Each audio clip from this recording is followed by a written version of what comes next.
you can actually take your pot and slide it into the handle like this. You push this button in, give it a little shake, it opens up. He would probably also carry something like this.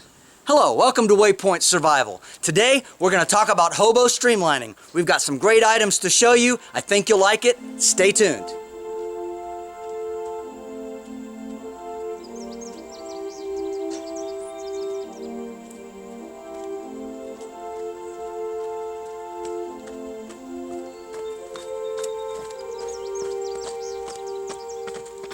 So what exactly is hobo streamlining? Well, simply put, it's streamlining your travel. In other words, making it so that you can travel faster and with less inconvenience. Now, I've showed you many other things on the channel, from the hobo balloon, the hobo roll, to different types of packs and different arrangements that they would use to carry their gear. But in this, we're going to talk about how a hobo would travel if he really wanted to go really lightweight so that he could travel fast, carrying perhaps nothing more than just a small handbag or small valise. The other things that he would carry would be in the pockets of the clothes that he was wearing. Other than that, that's all he would have. He would have to make do wherever he was with whatever he had when he got there. The very first item that you notice is a greatcoat. Some sort of a large wool overcoat. This is a vintage coat from the 1930s, 1920s, so it's very much in the period that we're looking at, the classic era of the hobo. Instead of carrying a blanket, he would simply wrap up in this thick wool overcoat, and that would be his blanket for the night. He would also perhaps have a fire he could sleep around that would help him keep warm. However, in boxcars and things like that, you just have to do the best you could. He would also be wearing some sort of a fine wool felt hat, which would help protect him from the rain and keep his head warm, as well as being in style. The outside coat pockets would be used to carry larger items in, and please note that these pockets are much larger than the overcoat pockets that we're used to today. In this particular pocket, we have something that would be very important back in that day. This is a Stopple cook kit. Perhaps you can see that. So the Stopple cook kit was made in the 19-teens. This one, of course, is 1916. But these were an amazing cook set. These are about the size of a Kodak camera. Those that were designed for carrying in a large pocket, much like this. And they have a lot of unique items. This kit is very unique, and you can sometimes find these on eBay and in secondary stores. They made lots and lots of these.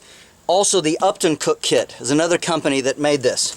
But what we essentially have is we have 2 cups on each end, so this would be for 2 people to drink out of. We have these 2 cups here, they're the ends. We have this section that slides out of the middle.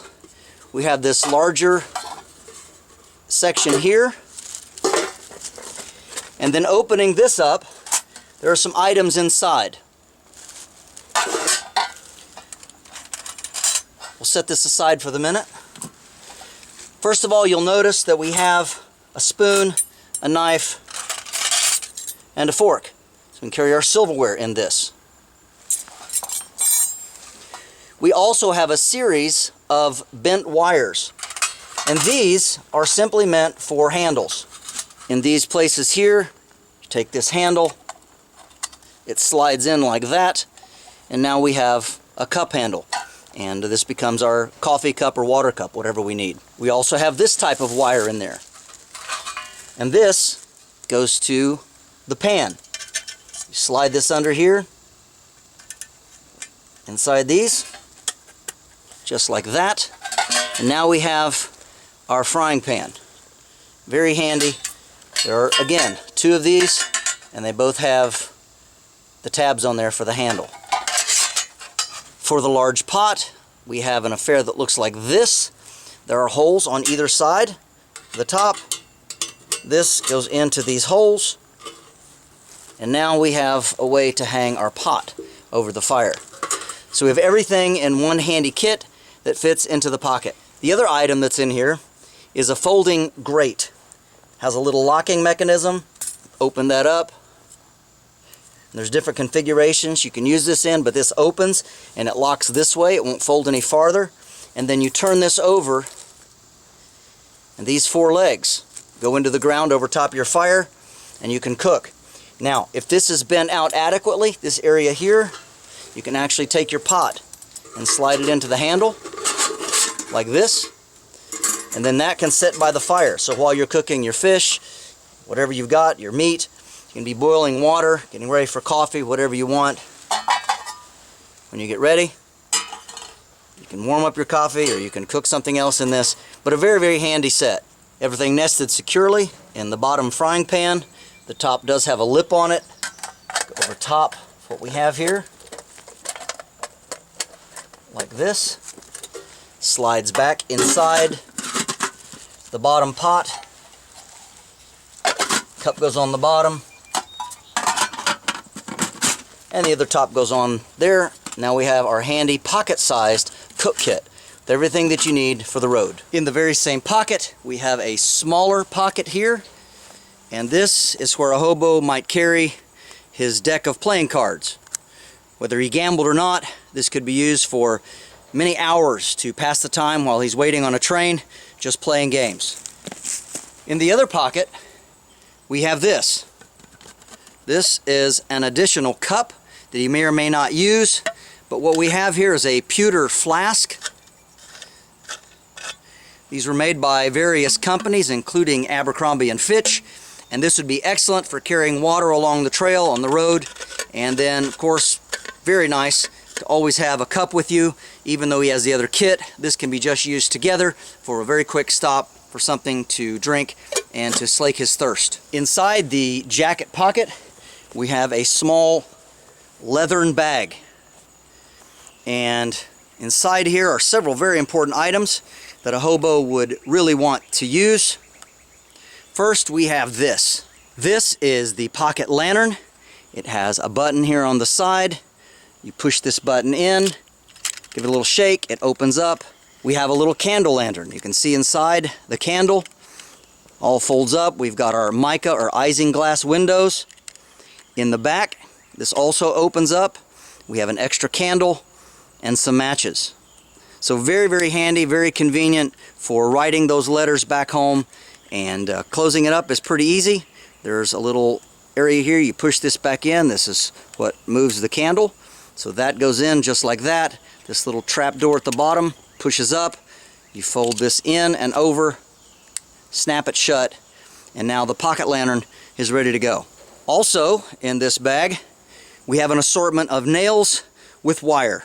This would be very important for repairing things, hanging up stuff at camp, putting it into a tree to hang your gear on, stretching out a line to hang your clothes with. Again, a multitude of uses, from making a fish gig, frog spear, to other type of items that a hobo might find necessary for food procurement. Hobos were also very concerned about hygiene, and one of the things they would have carried would be some sort of a toothbrush, probably with a celluloid handle, but this would be something that you would find in a hobo's kit.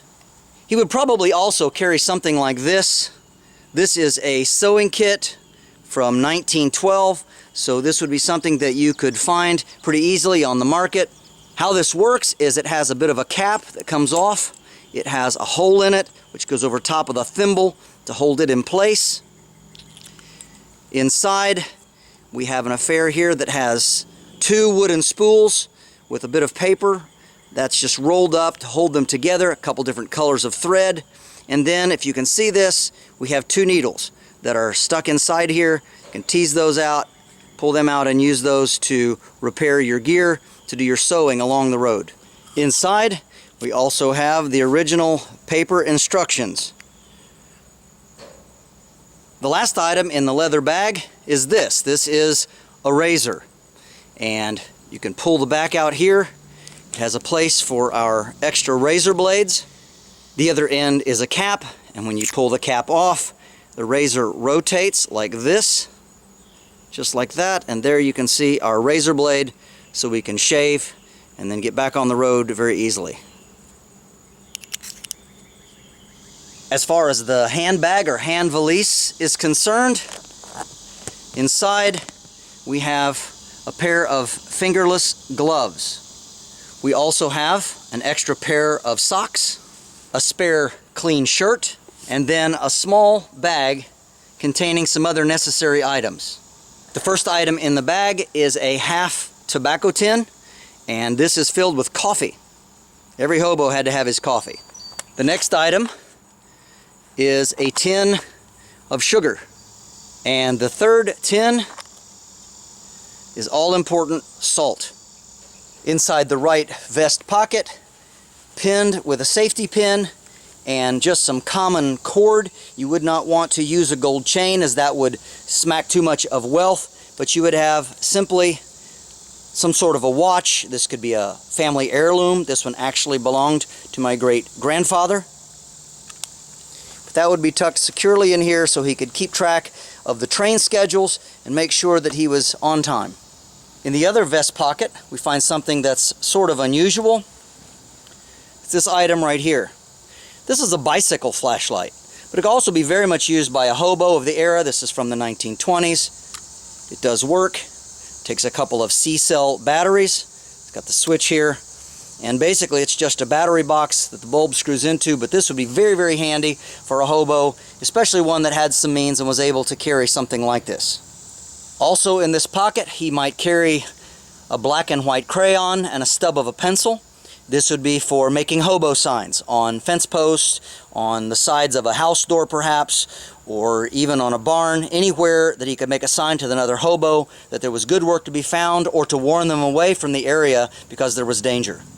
In the right pants pocket, we might find the all-important bandana. Wouldn't have to necessarily be red, but these were popular back then as they are now. This would be great for washing up, for boiling up at the hobo camp, for mopping sweat, for grabbing a hold of hot pan handles, and 101 other uses that a hobo might have, including when he was working on a farm or a ranch to shield his mouth and nose from dust.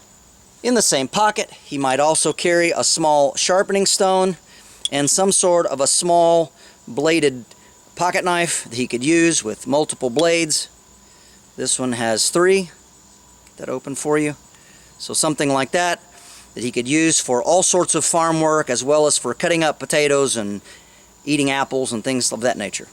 In the left pocket, we find the all-important ball of string or twine. This would be something that he could use for all sorts of repair items, things that he could use to help him with his gear, and you would always find this. Almost everyone carried string. He would also carry some sort of a comb to comb his beard and his hair to make sure that he stayed proper for those visits into town and when he was applying for jobs. Along with that, you have to have matches. This dates from 1919.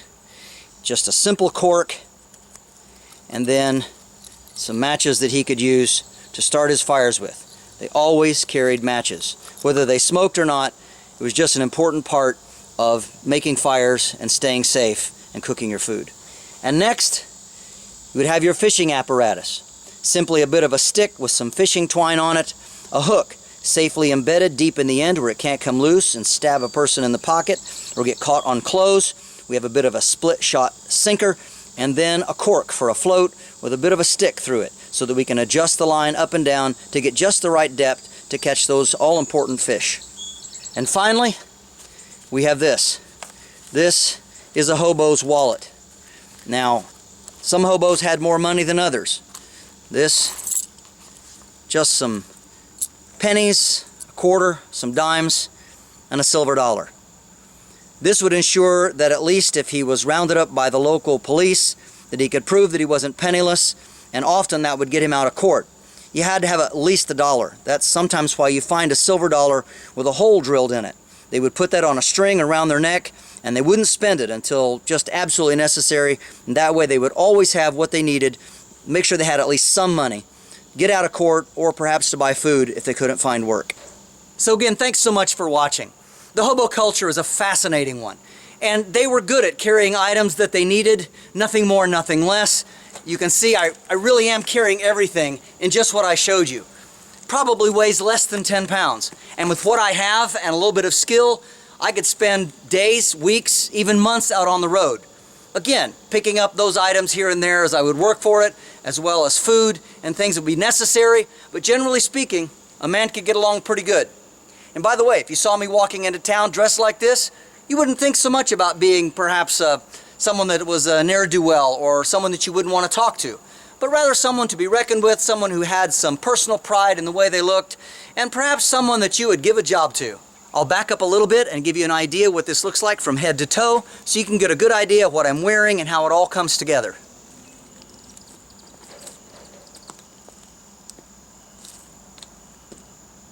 This is James Bender for Waypoint Survival. If you like this video, please give it a thumbs up. Also make sure and check out the links in the description box below, just under the More button. While you're down there, you'll also find our waypointsurvival.com link. And this is where you can sign up to take survival and bushcraft classes at our beautiful training facility in Southern Ohio. And if you haven't already done so, please subscribe to the channel. We'd really appreciate it. And when you do subscribe, make sure and press that bell button so that you can stay notified of all of our upcoming videos, and we'll talk to you next time.